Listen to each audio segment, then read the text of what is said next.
Aleluya, hermanos míos. Saludo con la paz del Señor a todos los que están conectados con nosotros en las iglesias y en los demás lugares.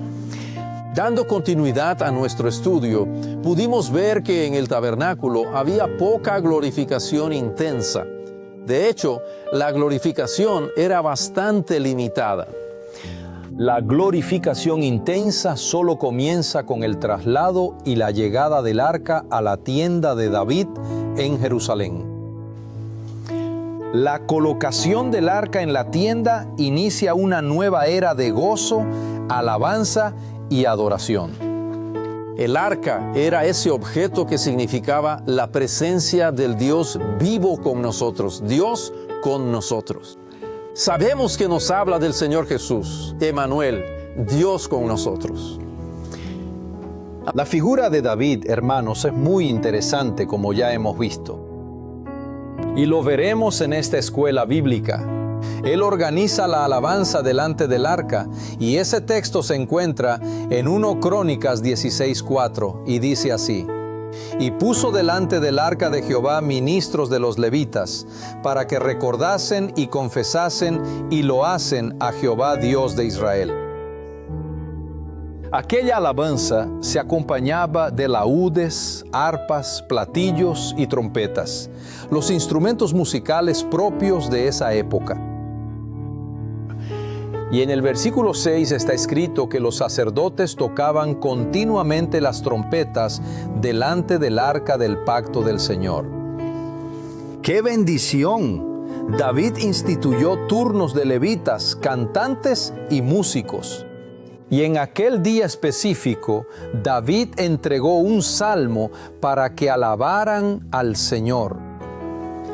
Es parte del Salmo 105 y quiero leer de 1 Crónicas 16, versículos 8 al 14, que dice: Alabad al Señor, invocad su nombre, dad a conocer entre los pueblos sus obras, cantad a Él, cantadle salmos, hablad de todas sus maravillas. Gloriaos en su santo nombre. Alégrese el corazón de los que buscan a Jehová. Buscad a Jehová y su poder. Buscad su rostro continuamente. Haced memoria de las maravillas que ha hecho, de sus prodigios y de los juicios de su boca. Oh vosotros, hijos de Israel su siervo, hijos de Jacob sus escogidos. Jehová, Él es nuestro Dios. Sus juicios están en toda la tierra. Hermanos, veamos ahora el cumplimiento profético del arca en la tienda de David. El arca en la tienda de David nos habla proféticamente de la transición entre el Antiguo y el Nuevo Testamento de la presencia del Señor Jesús entre sus discípulos. Fue el período del ministerio público del Señor Jesús. Y el nacimiento del Señor Jesús fue anunciado a los pastores acompañado de una multitud de ejércitos celestiales. Y glorificaban al Señor, alababan a Dios diciendo: Gloria a Dios en las alturas. Y los pastores también glorificaban y alababan a Dios por todo lo que habían oído y visto. ¡Qué bendición! Y luego vemos a los magos llegando a Belén, regocijándose mucho. El texto bíblico dice: con gran alegría hallaron al niño, lo adoraron y le dieron sus regalos, sus tesoros, oro, incienso y mirra. Esto también lo vemos en el ministerio del Señor Jesús. La adoración a Él siempre estuvo plenamente presente. Podemos recordar al leproso que apenas sanó, volvió y adoró al Señor. De la mujer cananea y del episodio del mar, cuando fue calmado, y especialmente en su ascensión a los cielos, cuando los discípulos, al contemplar aquella escena gloriosa, lo adoraron. Entonces, mis hermanos, esta es una parte maravillosa que tenemos que considerar en el ministerio público del Señor Jesús. Pero ahora vamos a ver el período del templo de Salomón. este período proféticamente nos habla acerca de la iglesia edificada por el Espíritu Santo. Sabemos que esa edificación comenzó cuando el Espíritu Santo descendió sobre la iglesia en el día de Pentecostés, con el derramamiento del Espíritu. Y la iglesia fue bendecida con la presencia gloriosa del Espíritu Santo. Y Él permanece con nosotros hasta hoy. Pero veamos ahora a la glorificación en el templo de Salomón. Los turnos de cantores fueron establecidos por David. Sin embargo, continuaron desempeñando su servicio en el período de Salomón dentro del templo. Y la adoración en el templo de Salomón fue consolidada. El arca había encontrado al fin un lugar de reposo fijo, sólido y permanente. Recordamos que en el día de la consagración del templo, Salomón hizo subir el arca de la tienda de David con todos los ancianos y príncipes de Israel, y los levitas transportaron el arca. Y Salomón e Israel ofrecieron un gran número de sacrificios. Y la Biblia nos dice que fueron tantos sacrificios que no se podían contar ni enumerar debido a su multitud. Y colocaron el arca en el lugar santísimo, que era exactamente el lugar del arca. Y los levitas, cantores e instrumentistas, junto con 120 sacerdotes que tocaban trompetas, alababan al Señor y decían, porque Él es bueno. La benignidad es para siempre. El Señor es bueno, su benignidad es para siempre. ¡Qué bendición! El resultado de las ofrendas y sacrificios, hermanos, y de toda esa adoración y alabanza al Señor, fue que el templo se llenó de una nube. Era la presencia gloriosa del Espíritu Santo, y los sacerdotes no podían mantenerse en pie para ministrar, como dice la Biblia, debido a aquella nube. ¿Por qué? Porque la gloria del Señor llenó la casa de Dios. Y este texto está en 2 Crónicas, capítulo 5, versos 13 y 14. El templo, hermanos, se relaciona proféticamente con la iglesia, en que el Señor Jesús halló un lugar de descanso. Él reposa en nuestros corazones. Él reposa en el corazón de sus siervos, que es la iglesia, que es el templo del Espíritu Santo. Somos templos del Espíritu Santo. El tabernáculo hablaba proféticamente del tiempo de la iglesia en que habría creyentes, pero aún no había cuerpo. No existía esa comprensión de que era un cuerpo.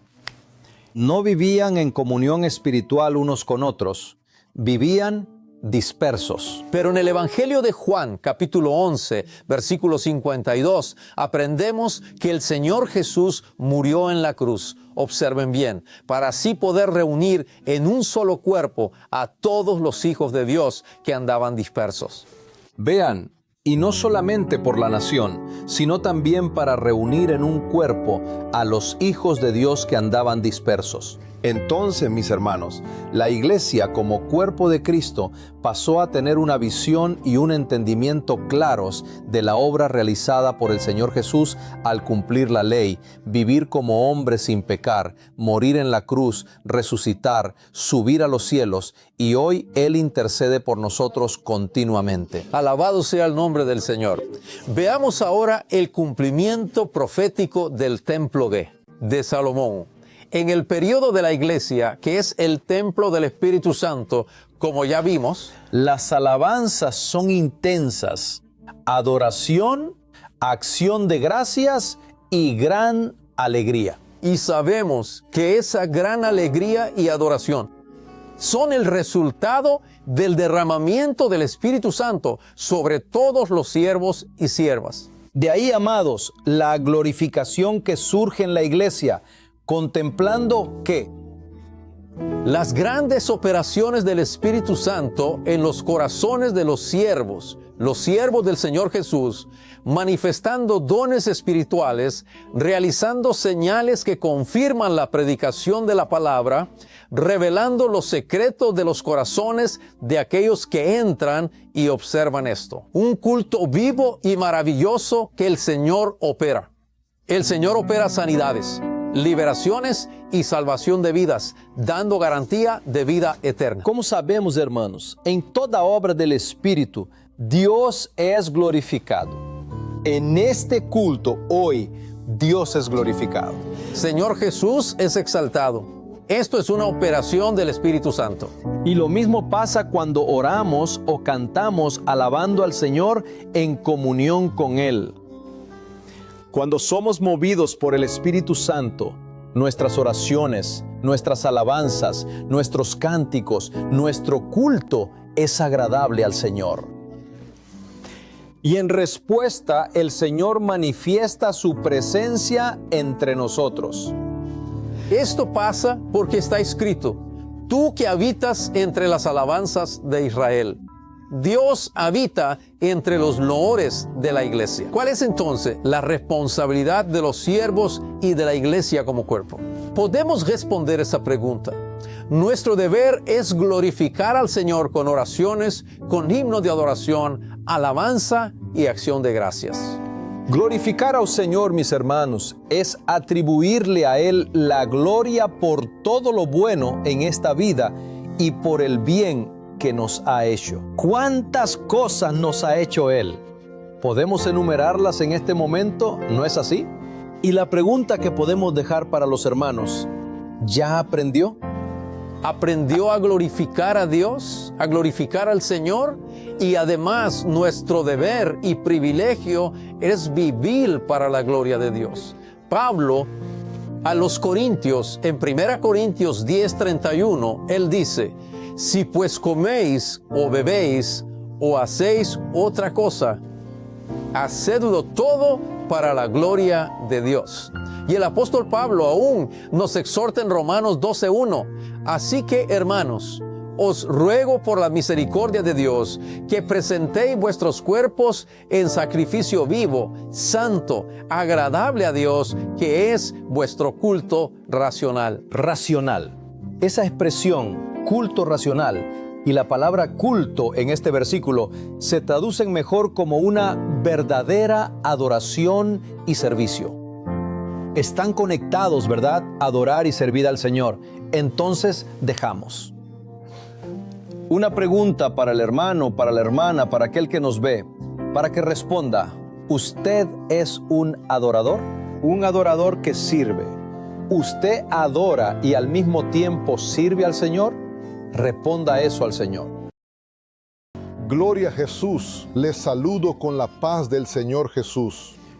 Dando continuidad a nuestro estudio sobre la adoración en el período del tabernáculo de David y también del templo de Salomón, el Señor desea instruirnos abundantemente acerca de la alabanza y la adoración.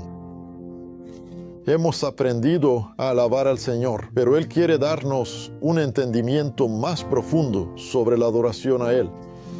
En Hebreos capítulo 13, versículo 15, la palabra del Señor nos enseña: Así que, ofrezcamos siempre a Dios, por medio de Él, sacrificio de alabanza, es decir, el fruto de los labios que confiesan su nombre. ¿Cuándo debemos alabar? Podríamos preguntarnos. Siempre. La alabanza debe estar siempre presente en nuestra vida. ¿Usted alaba continuamente al Señor? ¿Adora al Señor día y noche? Alaba al Señor en todas las situaciones de la vida. ¿Incluso en medio de las luchas y las pruebas? El Señor es digno de nuestra adoración en cualquier circunstancia. Estemos seguros de que Dios busca adoradores que lo adoren en espíritu y verdad, como dice la palabra del Señor en Juan capítulo 4, versículos 23 y 24. ¿Qué lección podemos aprender de esto? Cuando contemplamos por medio de la fe el significado del sacrificio del Señor Jesús por nosotros, el perdón de los pecados, la vida eterna, y comprendemos que siempre tenemos motivos para glorificarle. Cuando escuchamos sus gloriosas enseñanzas, la alegría y la gratitud inundan nuestro ser y nos alegran. Y el resultado natural es que el deseo de alabar y dar gracias al Señor por su amor, su misericordia y su bondad para con nosotros serán una constante en nuestras vidas. Ahora, veamos en la Biblia el mayor ejemplo de adoración y adoradores. Sorprendentemente, el mayor adorador y las más bellas oraciones e himnos de adoración al Señor se encuentran en el Antiguo Testamento. Y podemos preguntar, ¿cómo es posible? El mayor ejemplo de adorador se encuentra en la persona de David, que en la palabra de Dios se nos presenta no solo como pastor y rey, sino también como el dulce salmista de Israel, aquel que fue el hombre conforme al corazón de Dios. Él compuso aproximadamente 20 salmos de adoración y 15 de acción de gracias. Y en muchos otros salmos de David encontramos expresiones de alabanza a Dios. Y sus oraciones e himnos de alabanza son mucho más profundos de lo que solemos ver y oír en nuestros días. La razón de esto es que fueron inspirados por el Espíritu Santo. Cuando usted ora en los cultos, ¿su glorificación también ha sido movida por el Espíritu Santo? ¿Es una oración en el Espíritu? ¿O será que se trata de una oración meramente superficial? Y a veces hasta solemos repetir fórmulas de oración que la gente a menudo llama rezos, ¿verdad? De tan repetitivas que son. ¿Usted menciona las razones por las que adora y alaba al Señor? en estas oraciones e himnos, vemos a David como símbolo del Señor Jesús. Pues Jesús ofreció al Padre la mayor adoración jamás vista en la historia de la humanidad. Él se entregó totalmente, sin reservas, para hacer la voluntad del Padre. Él se dispuso a tomar el cáliz que el Padre le había reservado. Él fue a la cruz para experimentar el sufrimiento más grande de su vida, que fue la separación del Padre. Nuestras oraciones privadas y las que hacemos en la iglesia tienen la profundidad de las oraciones de David, que, como dijimos, oraba inspirado por el Espíritu Santo. Consideremos ahora el Salmo 24. En este salmo, David nos enseña cuán digno es el Señor de reverencia, temor y adoración. Así pasamos a tener un entendimiento más profundo de la gloria del Señor Jesús, lo que nos motiva a la adoración de su persona. Leamos los versículos 7 al 10, que nos ofrecen una gran enseñanza y entendimiento.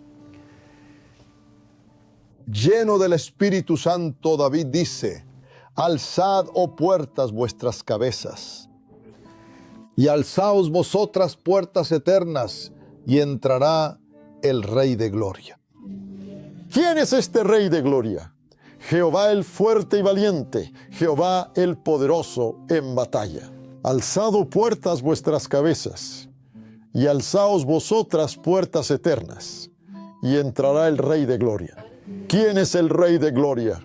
Jehová de los ejércitos. Él es el Rey de la Gloria. La palabra de Dios estaba en este salmo, en los labios de David, cuando él estaba profetizando acerca de la entrada del Señor Jesús en la gloria eterna después de vencer a la muerte. Hermano, ¿es usted consciente de la reverencia y el temor al Señor cuando lo adora? Debemos ser conscientes de la reverencia necesaria al Señor en la adoración. Y para terminar, hermanos, pregúntese, que cada uno se pregunte a sí mismo. Mi alabanza, mi adoración, se acercan a la profundidad de la alabanza y la adoración de David. Y damos énfasis aquí, ¿qué diferencia había en su adoración? Él dice en cierta ocasión que la palabra de Dios estuvo en sus labios. Era una oración en el Espíritu.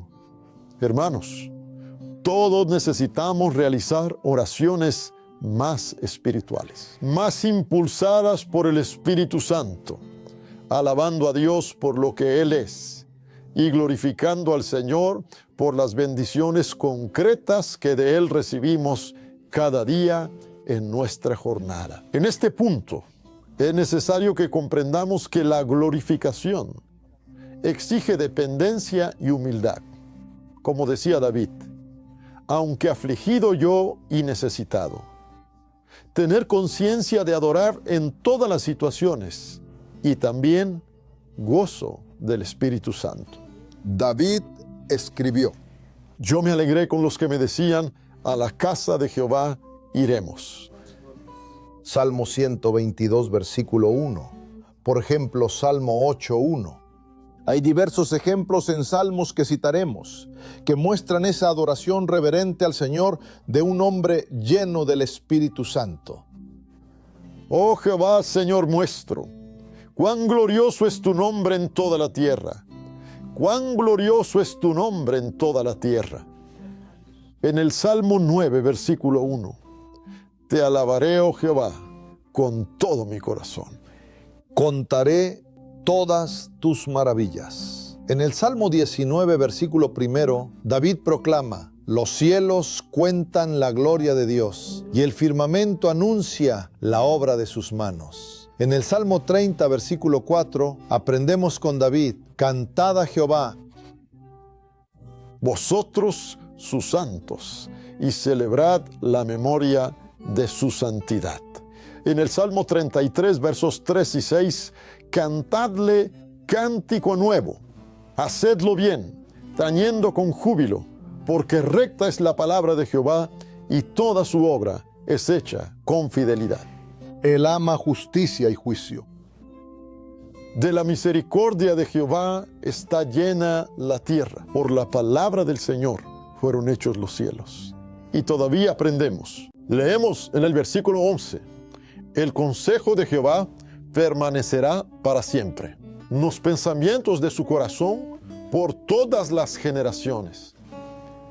Aprendamos con David a amar más, a alabar más y a dar la honra y alabanza a aquel que es digno de nuestro loor. En el Salmo 18:1, David dice: Te amo, ó Jehová, fortaleza mía.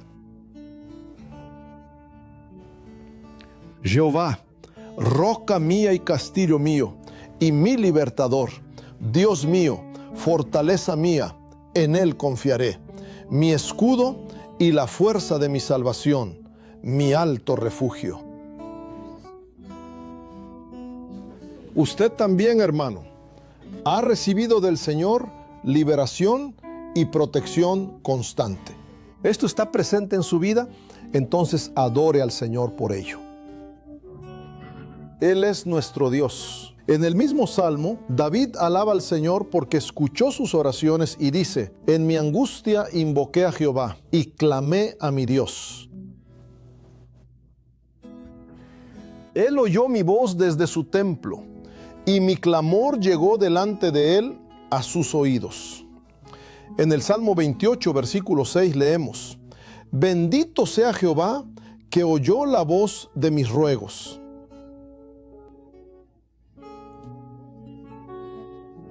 Jehová es mi fortaleza y mi escudo. En él confió mi corazón, y fui ayudado, por lo que se gozó mi corazón, y con mi cántico le alabaré. ¿Es que el Señor no ha escuchado también tu oración, mi amado hermano? Entonces alabe al Señor por ello, El Señor también es su fortaleza y su escudo protector. En el Salmo 27, versículo 1, David declara: Jehová es mi luz y mi salvación. ¿De quién temeré? Jehová es la fortaleza de mi vida. ¿De quién he de atemorizarme? El Señor también es su luz, es también su salvación. Él es la fuerza de su vida. Entonces, alabe al Señor por eso. Alabe por tanto al Señor Jesús, mi hermano, y dele gracias por lo que Él ha hecho en su vida, por su salvación y por la vida eterna. Adoremos al Señor, iglesia, porque Él nos ha dado su Espíritu. Y gemidos indecibles. Ese Espíritu intercede por nosotros cuando no sabemos ni cómo orar debidamente. Alabamos por la iglesia que nos cuida, por sus ángeles que acampan a nuestro alrededor, concediendo-nos constantemente liberaciones y transmitiendo-nos las bendiciones que le pedimos en oración. Alabemos al Señor por las liberaciones y por las victorias que alcanzamos en nuestro diario vivir. Por todo lo que aprendemos, podemos decir como David en el Salmo 34, en un momento de prueba. Leamos juntos el versículo 1. Todos, bendeciré a Jehová en todo tiempo. Su alabanza estará constantemente en mi boca. Gloria a Dios. Aleluya.